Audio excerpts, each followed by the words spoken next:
In 1829, Stephenson's locomotive rocket won a famous trial at Rainhill, proving the practicality and speed of steam locomotives.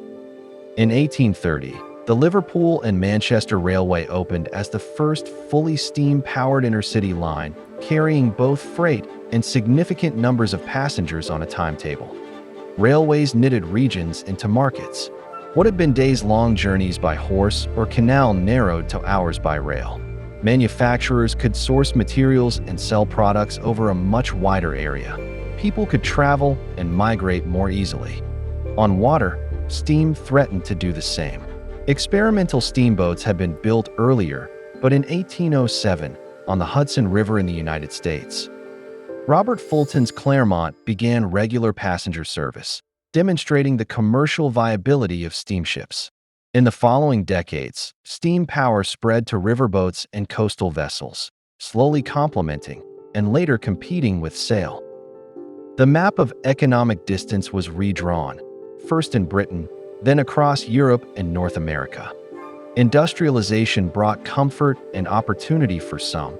For others, it meant exploitation and dislocation.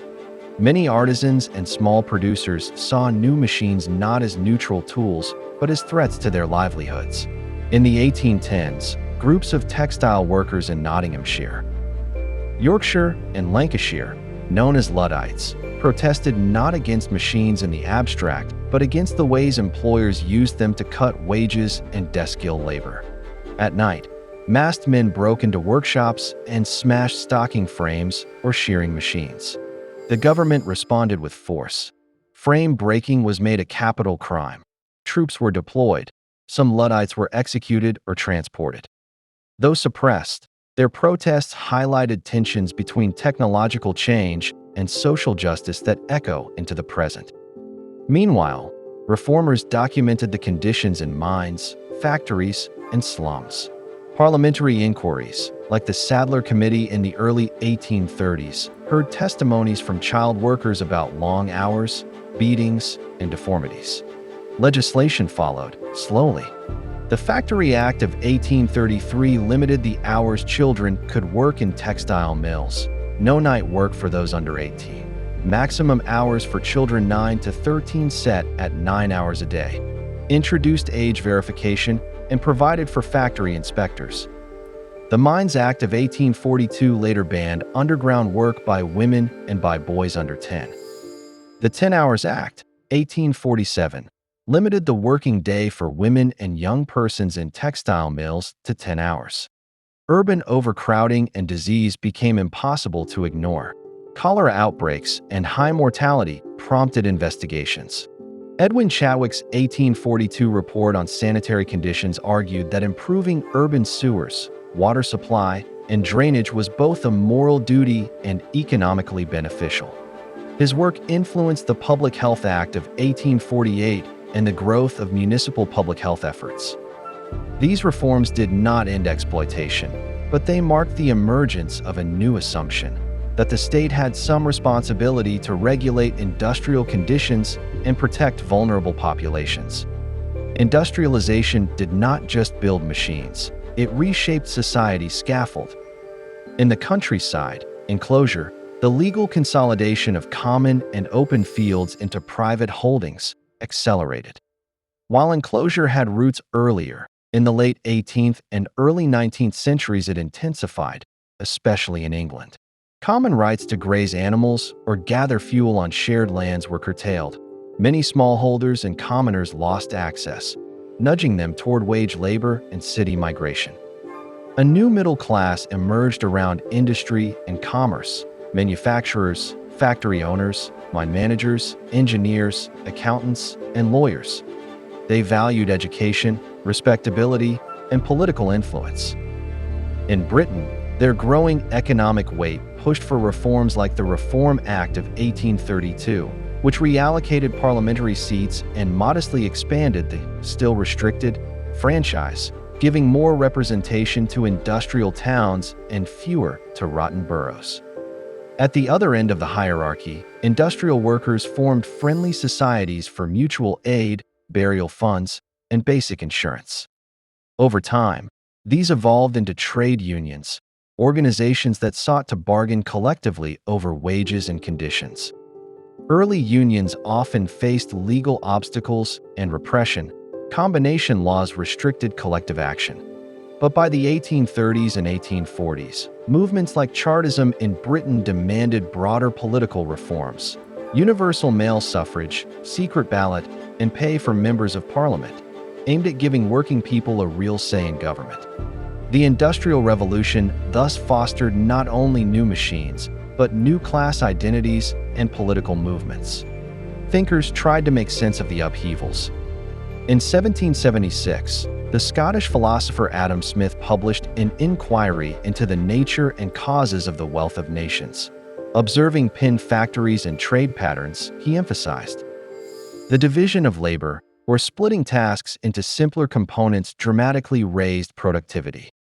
The benefits of markets and free trade, arguing that individuals pursuing their own interests within a framework of justice could unintentionally promote general prosperity. Smith was not blind to downsides. He worried about the mental narrowing of workers stuck in monotonous tasks, but his work provided a powerful framework for understanding and justifying capitalist industrial growth. Others saw more urgently the human costs. Early factory owner Robert Owen experimented with creating more humane industrial communities, such as his mill village at New Lanark in Scotland, where he improved housing, reduced working hours, and established schools. He argued that environment shaped character and that cooperation could replace ruthless competition. By the mid-19th century, observers like Karl Marx and Friedrich Engels, in the Communist Manifesto, 1848, and Engels' The Condition of the Working Class in England, 1845, argued that industrial capitalism created a new form of class exploitation. They pointed out the concentration of wealth, the precariousness of wage labor, and the alienation of workers from the products of their work. To them, the Industrial Revolution revealed deep structural conflicts that would eventually drive revolutionary change.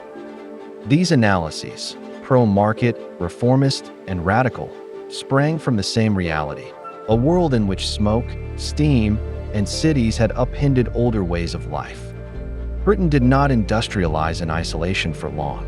Despite early attempts to protect its technical lead, including restrictions on exporting machinery and skilled workers, ideas and people moved. Belgium was among the first continental regions to industrialize, developing coal and textile industries in places like Liège and Ghent.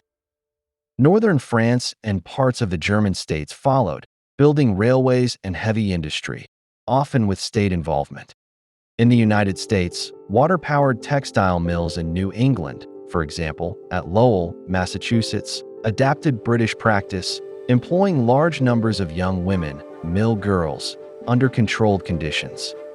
American inventors and entrepreneurs extended mechanization into other fields, interchangeable parts in arms production, mechanized agriculture, and, later, mass-produced consumer goods.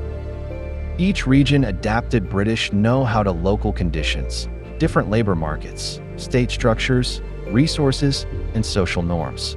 The result was not a single industrial revolution, but a family of industrializations, connected by coal, steam, and capital. Between roughly 1760 and 1840, the tempo of everyday life altered. A world once measured largely in seasons and daylight became a world measured in shifts and timetables.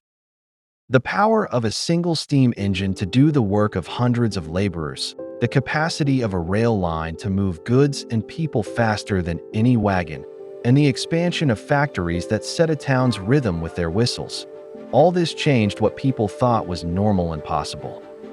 The Industrial Revolution gave humanity unprecedented productive power. It also raised enduring questions. Who benefits from that power? Under what conditions do people work and live? What responsibilities do owners, states, and societies have toward those whose labor feeds the machines? How much environmental damage is acceptable in the name of growth? Those questions echo in debates over automation, climate change, and global inequality today. The smoke, steam, and cities of the first industrial revolution did more than remake landscapes. They forced every generation since to confront a central challenge of modern life: how to wield technological power justly.